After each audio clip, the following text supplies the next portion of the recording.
The Continental Army, after a year of deadlock and disloyalty, is now moving as one en route to Yorktown and the largest offensive of the war. America, fatigued after 6 years of fighting, holds its breath. Independence, their glorious cause, feels within its grasp once more.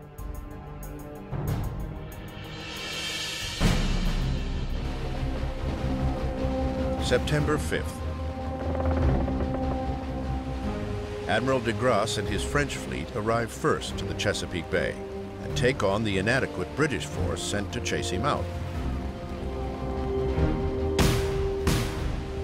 The two navies clash at sea for 4 days. Both fleets are badly hurt, but it is the British who must give up the bay. They needed to drive de Grasse out of the mouth of the Chesapeake, and that they failed to do. De Grasse, in one pivotal battle, captures control of all that comes into or out of Yorktown. General Cornwallis knows his situation is worsening.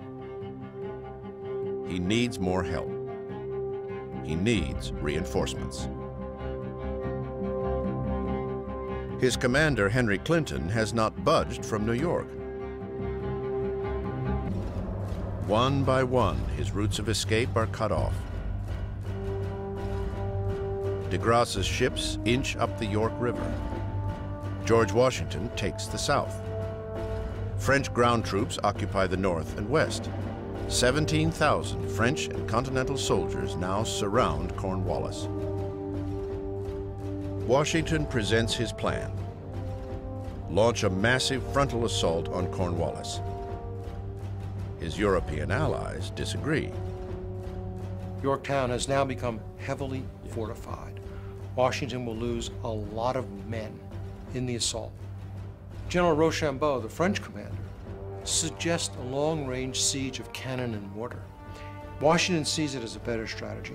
One of his great gifts as a commander was to listen to other people and often do what other people suggested, even if he was against it at first.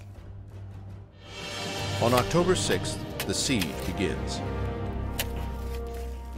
Trenches are dug that will, in time, envelop Yorktown, like the tightening of a noose.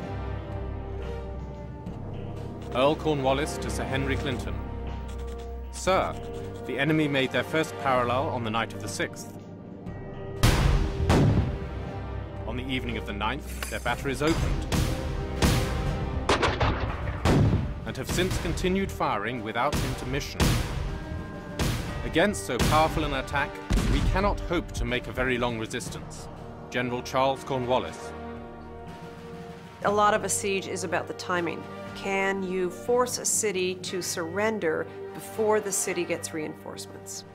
Can you get closer and closer in your parallel trenches as you move towards the city line of defenses?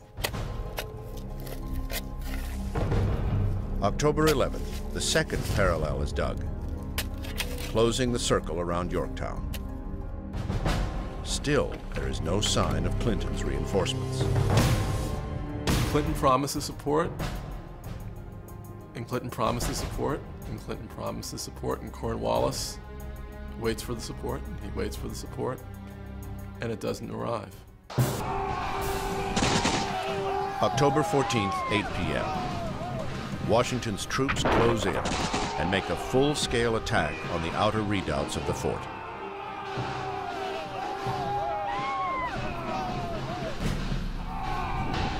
October 15th, Earl Cornwallis to Sir Henry Clinton. Sir, my situation now becomes very critical. The safety of this place is so precarious that I cannot recommend you run great risk in endeavoring to save us. General Charles Cornwallis. Cornwallis's letter will not be read. Clinton has already set sail from New York. But the belated relief effort will not be in time. His window has closed.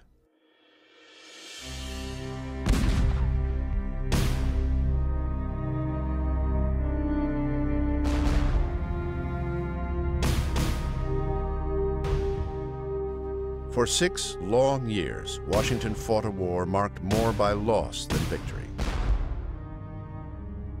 Now his day has come. The general's finest hour begins quietly with a lone British drummer spotted coming through the smoke. When he got Cornwallis's letter proposing the cessation of hostilities, his heart must have been ready to burst. Because I think he must have known, just as Cornwallis knew, that was it. This was the end.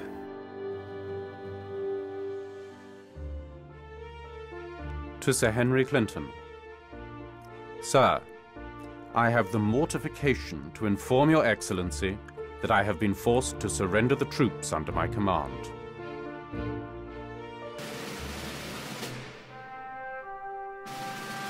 October 19th, 1781.